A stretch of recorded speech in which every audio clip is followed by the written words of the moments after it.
let's start with leaving Bagram. Did we do this out of order?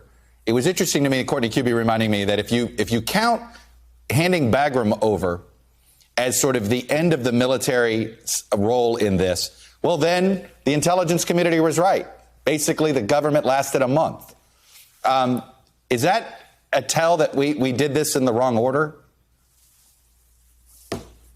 Well, it's really just when we ended our support for Afghan forces on the ground, because the psychological blow that results from Afghans knowing that there's no one coming to the rescue with U.S. emergency resupply, drones that provide a picture of what's going on, and then especially close air support, especially when we withdrew the 18,000 contractors that kept the Afghan Air Force flying, all U.S. provided helicopters and planes. I don't know that it was Bagram specifically. It was just the end of our support for those who are on the ground that, again, ultimately culminates in a real psychological blow to those who would fight initially against that Taliban offensive simultaneous around the country in many places for a couple of days, waiting to see if the commandos came, waiting to see if there was emergency resupply, and especially waiting for close air support. And when they realized that we weren't there and that the Afghan Air Force couldn't sustain the operational tempo it had been flying, especially after they got shot up a great deal, then they did what Afghans have done for centuries, which is to figure out a way how to survive. By the way, if I could also, Chuck, it's just interesting. Peter Bergen reminded a number of us yesterday that there's a long-standing practice in Washington when you have an undesirable outcome of a policy decision to describe it as an intelligence failure. And you see a little bit of that going on right now as well.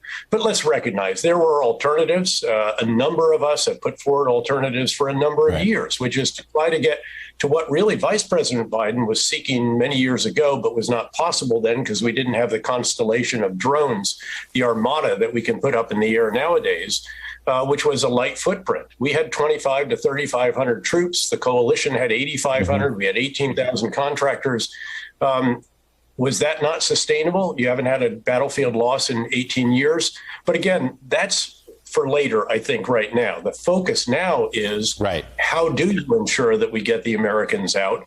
Do we continue the mission beyond 31 August, if necessary? And it appears that it's going to be at the pace at which they're being pulled out. And I was heartened, by the way, by the president explaining that, now we are going to base decisions on conditions, not on a political timeline. And we have enormous influence with the Taliban. They do not want to mix it up with us. They know what happens when they're on the receiving end of our military capabilities. It has seldom worked out well for them. And they know that they are facing an enormous budget deficit. The Afghan budget, normally $18-19 billion. The country can generate $1 to $2 billion in revenue in a good year. Now they'll supplement it, of course, with the illegal narcotics trade that they have always controlled as well. But they're going to have a huge challenge paying the government workers, priming the pump of the economy, which has obviously been taking a huge shot. And what happens when the lights go out, not just in Kabul, but around the country? So I think there is some chance that at least we should be pragmatic enough to give it a chance to see what does happen. Will they return the country to the 7th century?